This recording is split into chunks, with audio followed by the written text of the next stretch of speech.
after my father passed, my mom got remarried, I think a year later, to some other guy. He's not that important. I hardly ever remember him. I guess I could tell you something about him. My mom's been very interested in him, I guess, or whatever. But I'm pretty sure, 100% sure, if not allegedly, I'm 100% sure, anyways, that she probably wanted to marry him so she could get help with the kids, because it was 4 of us kids and it was just her. But remember how I said she prayed to God that her kids never experience a world without a mother? God answered her prayer. Even if my father didn't make it, she did. And she's still here.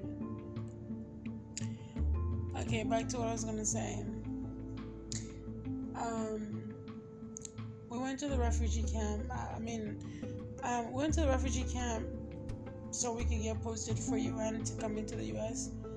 After a year, let me give you a brief history of this dude my mom married for like a couple of months and left him. He was cool or whatever. A chunky fella. One of my sisters got bitten by a scorpion at his house. Yeah, whatever. He had us in Islamic school. He was the teacher. He was the neighborhood teacher for Islamic school. So we got front row seats for ass whoopings. Yay. That's about it. Anyways, my mom left him. We came to the refugee camp. My dad's brother, that raggedy. I'm not saying none. Anyways, my dad's brother was interested in my mom, talking about, let me marry you so I can take care of the kids. My mom said, who? Hell no. Hell no. Your brother was enough. You're definitely not in. And he'd be mad about that shit. My uncle was weird. Like, why you being weird? Anyways, he would bother my mom with his nonsense about wanting to marry her, and she refuses every fucking time. Like, oh my god. This man took this to America, but that's not what I'm trying to say. This is about Africa. There are times where my mom would go into the woods to go get firewood. She would leave us at home. Mind you, my big sister is like maybe 8 or 9. My mom would leave us home. I'd be doing dishes. My older sister would be cooking. Sometimes we'd go into the woods and take water and food to her. She'd be surprised what we're doing in the woods. She'd be like, it's dangerous out here. Would you guys come here? But we always look for her. We're so attached to her. We'll look for her. We'll make sure she's good. Whenever she's missing, we go look for her. There's one time I took my brother on our back and we literally traveled a couple of miles because someone said my mom was on that direction. But sadly, someone knew who we were and they're like, aren't y'all that lady's kids? And probably next thing you know, the whole neighborhood knew that we was missing and brought us back. My mom freaked out when we left because she was like, there's a river over there that always got water in it and a lot of kids have gone missing in it. So she was upset that me, a 7-year-old, put my little brother on my back and dipped with him to go find her. My little brother, I used to take him to this school place at the refugee camp just so I could feed him. I adore my little brother so much. We have our ups and downs. Now we like box, but everywhere I go, I took him.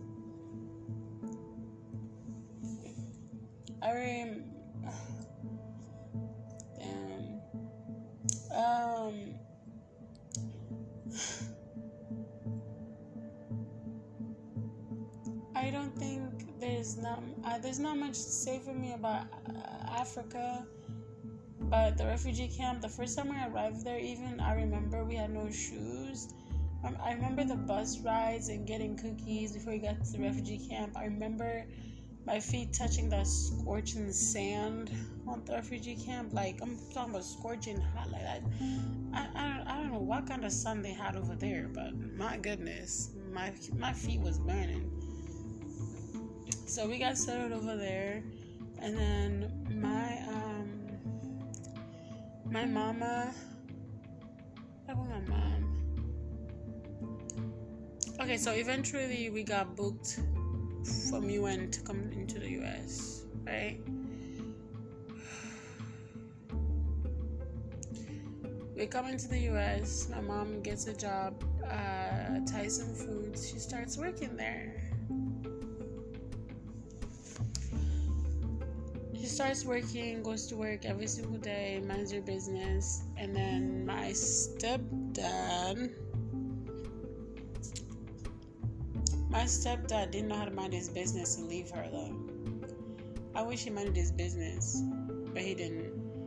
He gets the interest of my mom, talking about, I think you're very beautiful, I'm going to marry you and take care of your kids. Mind you, he did not even keep the promise of taking care of kids at all.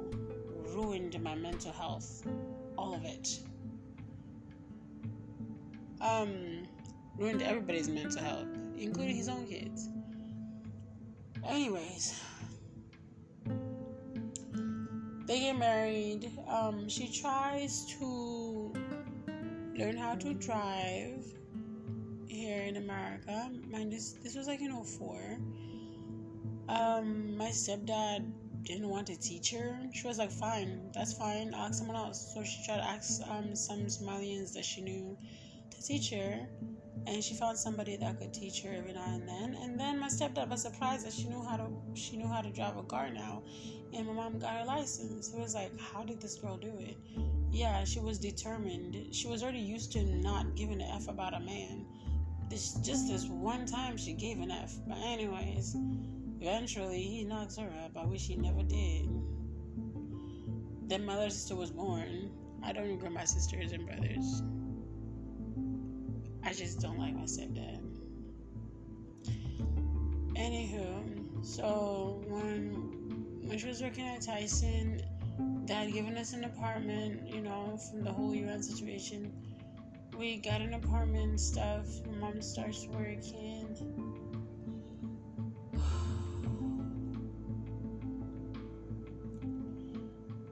I want to tell stories that I experienced between these years, but this is about my mom. It's not about me right now.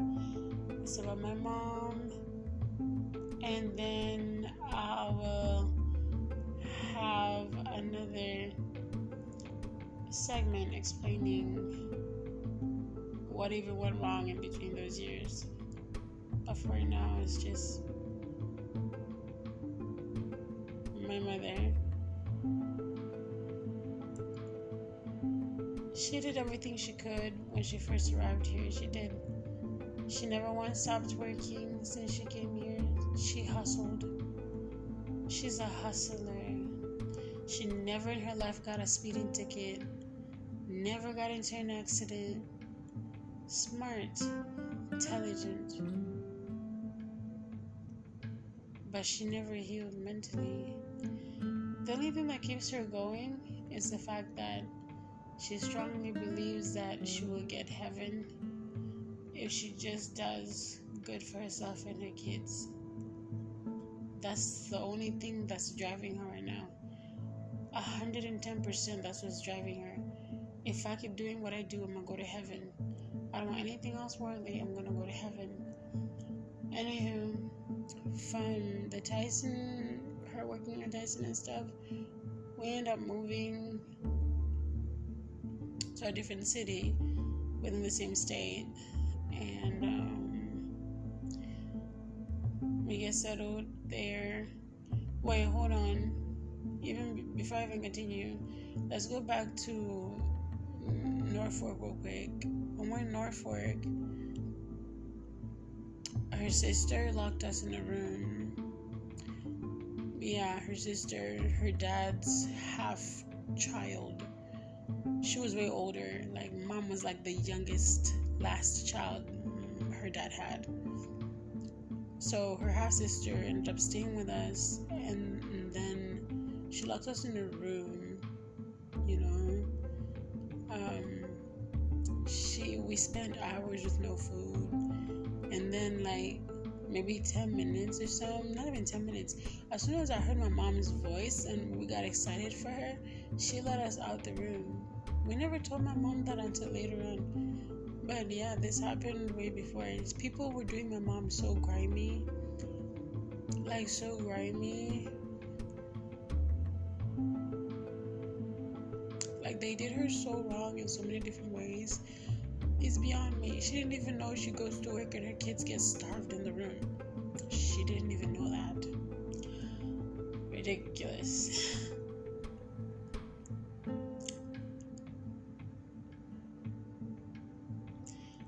All this woman ever wanted was just happiness. And now we suffer together.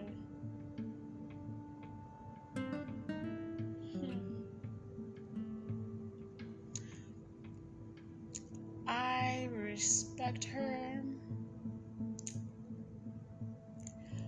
but to come from an orphan is a curse. To be raised by an orphan is not something I can say that, oh, I'm glad, I'm happy.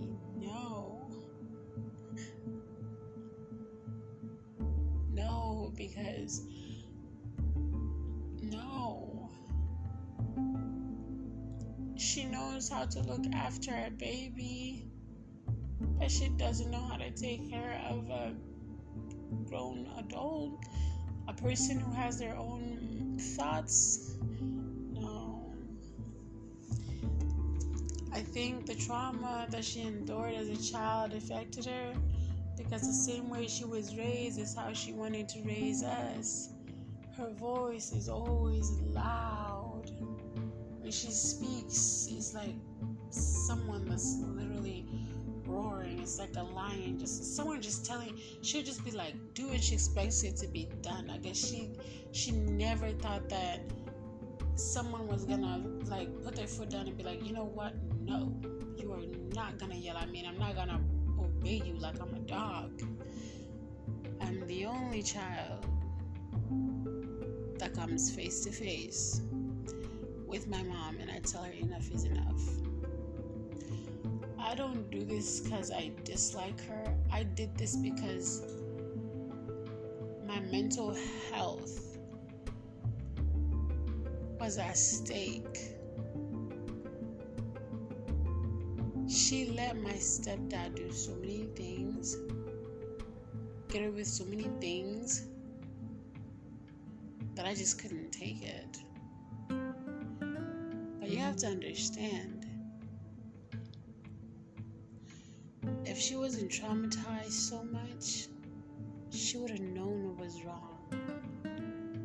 But she was deprived out of mother's love, out of father's love, out of siblings' love. She was deprived out of love. Her brain is wired in a certain way. I know that. I feel that. The only thing that would make her happy is if someone else's brain is working the same gear as hers is. And guess who that is? My little sister. My dad's last daughter. My little sister obeys everything my mom says. Everything. And that's the favorite. But I don't have to tell you how her life is. You should automatically know she's traumatized. They both are.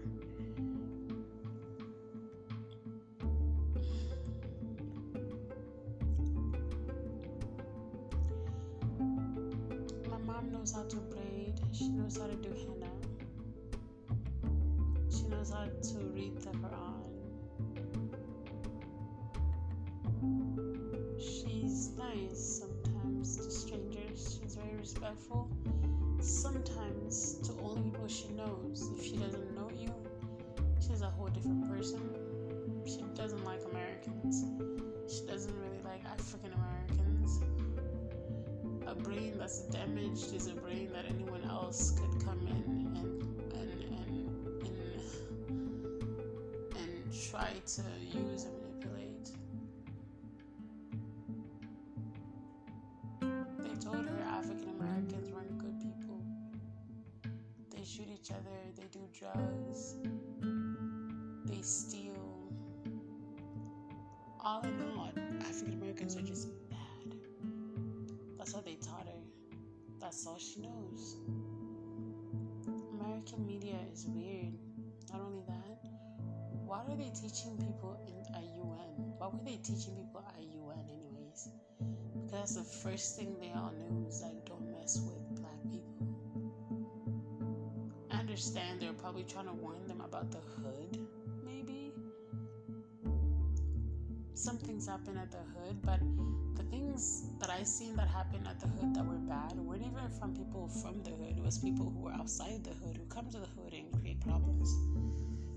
Most of the neighbors I seen in the hood were pretty chill. They were pretty nice. It's just everybody else going through the struggle all together.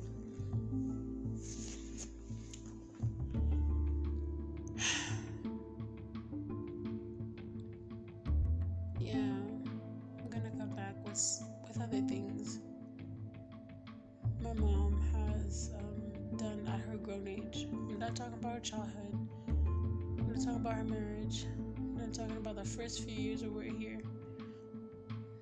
Now we're gonna talk about as she's growing older and becoming a teenager, what effects, what things